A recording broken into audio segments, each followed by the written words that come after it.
د راپورنو له مخې د کندهار او زابل ترڅنګ اوس د خوست ولایت د علیشور ولسوالۍ کې هم د پاکستان د پوځي رژیم پر وړاندې غچ اخیستونکي عملیات پیل شوي. د حقیقت نیوز چینل درنو کتونکو سلام، ستړي مشئ، وخت مو په خیر.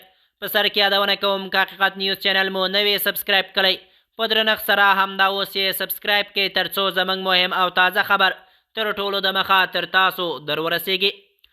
د راپورنو له مخې د کندهار او زابل ترڅنګ اوس د خوست ولایت د علیشور ولسوالۍ کې هم د پاکستان د پوځي رژیم پر وړاندې غچ اخیستونکي عملیات پیل شوي.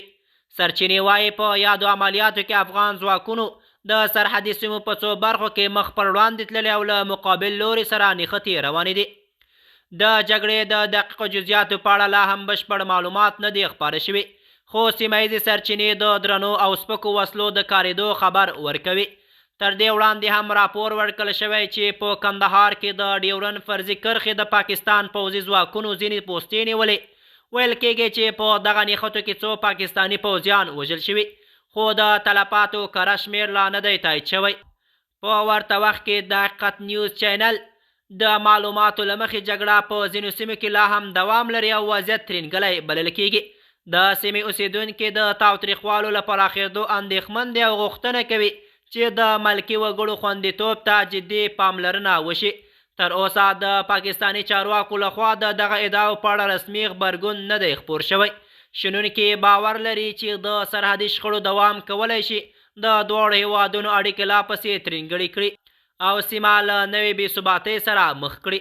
پوځي کارپوهان ټینګار کوي که وضعیت همداسې روان وي ښایي نښتې نورې هم پراخې شي، خو په عین حال کې د ډیپلوماتیکو هڅو اړتیا ډیره مهمه بلل کېږي څو کړکېچ مهار شي.